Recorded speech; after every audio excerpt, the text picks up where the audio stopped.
সঁহাৰি দিলে এই সম্পৰ্কত আপুনি কি ক'ব?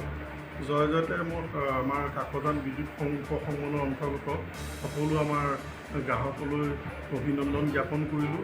এই আপোনাৰ এই যোৱাটো এই বানপানীৰ সময়ত আমাৰ ৰাইজসকলে যিখিনি বানপানী হোৱাৰ কাৰণে আমি আমাৰ বিটিআৰ বা ট্ৰেন্সফৰ্মাৰসমূহ নিৰাপত্তাৰ খাতিৰত বা যিকোনো দুৰ্ঘটনা ৰোধিবৰ কাৰণে আমি ৰাইজৰ সুৰক্ষাৰ কাৰণে ছেফটি দিশটো চাই আমি ডিছকানেকশ্যন কৰি দিছিলোঁ।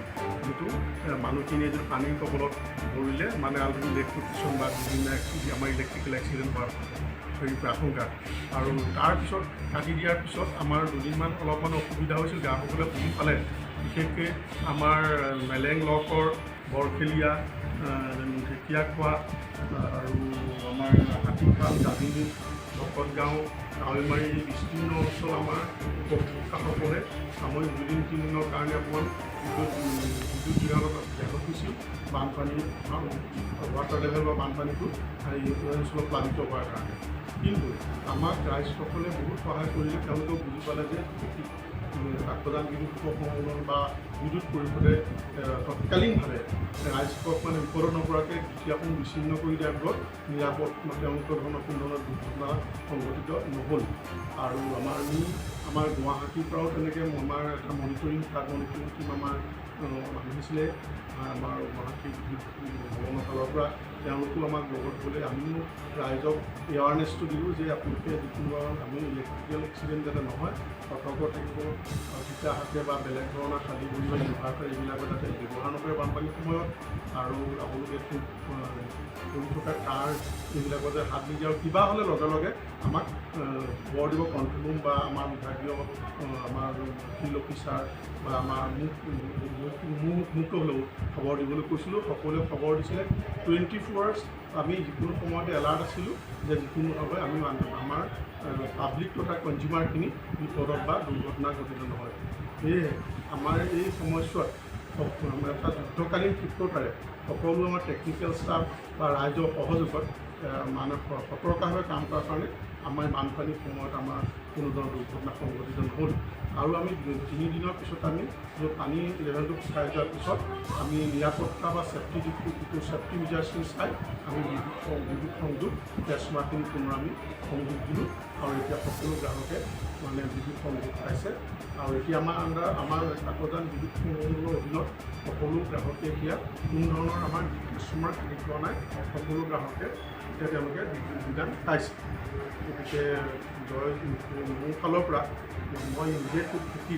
আমাক খুব সহযোগ কৰিলে ৰাইজে, বুজি পালে আৰু নিজে সচেতন হোৱাৰ কাৰণে আমি আমাৰ এনেকুৱা কাকজান বিদ্যুৎ সংযোগৰ অধীনত থকা যিখিনি অঞ্চল ইলেক্ট্ৰিকেল যিখিনি নেটৱৰ্ক আছে, যিখিনি কনজিউমাৰ সংযোগ হৈ আছে, কোনো ধৰণৰ আমাৰ দুৰ্ঘটনা নহ'ল। আৰু সেইকাৰণে আমি ধন্যবাদ জ্ঞাপন কৰিছোঁ সকলো ৰাইজৰ সহযোগ আৰু আমাৰ সকলো টেকনিকেল ষ্টাফ আৰু আমাৰ কণ্ট্ৰল ৰুম ষ্টাফ সকলোৱে আমাক এটা কোঅপাৰেশ্যনৰ কাৰণে ৰাইজৰ সহযোগত এই বানপানীৰ সময়ত এটা যুদ্ধকালীন ক্ষিপ্ৰতাৰে কাম কৰাৰ কাৰণে সুকলমে আমাৰ বানপানীৰ সময়টো পাৰ কৰিব। মিটাৰটো এটা চেণ্ট্ৰেল গভৰ্ণমেণ্টৰ এটা প্ৰজেক্ট। সেইটো গভৰ্ণমেণ্ট গাইডলাইন মানে আমাৰ যিখিনি ডিজিটেল মিটাৰ আছে স্মাৰ্ট হ'ল। প্ৰথমতে পোষ্টপেইড কনজিউমাৰ আমাৰ কাকজানত নিয়েৰ এবাউট 30,000 কনজিউমাৰ আছে। 30,000 কনজিউমাৰ ভিতৰত এতিয়া আমাৰ নিয়েৰ এবাউট 14,500 মান 14,700 কনজিউমাৰ অলৰেডি স্মাৰ্ট মিটাৰলৈ কনভাৰ্ট, স্মাৰ্ট পোষ্টপেইডলৈ কনভাৰ্ট হ'ল। যোৱাকালি আমাৰ 13,714টা স্মাৰ্ট প্ৰিপেইড হ'ল। এতিয়া প্ৰিপেইডলৈ কনভাৰ্ট হ'ল। এইটো এটা হ'ল গভৰ্ণমেণ্টৰ এটা আমাৰ যিকোনো আমাৰ এনাৰ্জিটো লছ নহ'ব। ৰাইজৰো আমি ভালদৰে যদি ৰেভিনিউটো আহে সেইখিনি লিকেজ নহ'ব, ট্ৰেপ নহ'ব আৰু মানুহবিলাকো এলাৰ্ট হ'ল। এতিয়া কমপ্লিট বস্তুটোৱে ছিষ্টেমটোৱে আজিকালি ভিতৰত স্মাৰ্ট হ'ল, চব ডিজিটেল হৈ গ'ল। গতিকে এতিয়া আগতে মানুহে বিল মাহত অফিচত আহিব লাগে, মানুহ পঠাব লাগে।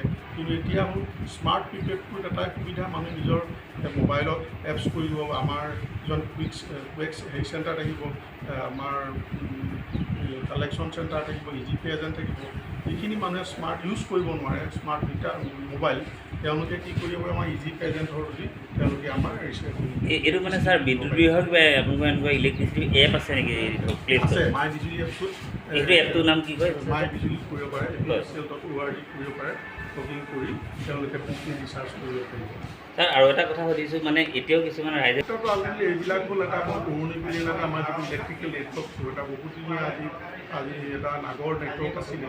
যিখিনি বস্তু আগতে আমাৰ ইলেক্ট্ৰিকেলৰ যিখিনি আমাৰ ইনফ্ৰাষ্ট্ৰাকচাৰ আছিলে সেইখিনি পুৰণিও হৈ গৈছে, আৰু যিখিনি আমাৰ এতিয়া আমাৰ বাঁহে হওক যি হওক এইখিনি আমাৰ নতুন নতুন RDSS আহিছে, NR কোৰ্চ আহিছে, এইবিলাকৰ স্কীমত আমি কি কৰিছোঁ, আমি এষ্টিমেট দিছোঁ, আৰু আমাৰ 30 কিলোমিটাৰ আল্টিমেটলি তেনেকুৱা আমাৰ RDSS LT হেৰিয়াত হৈ গ'ল।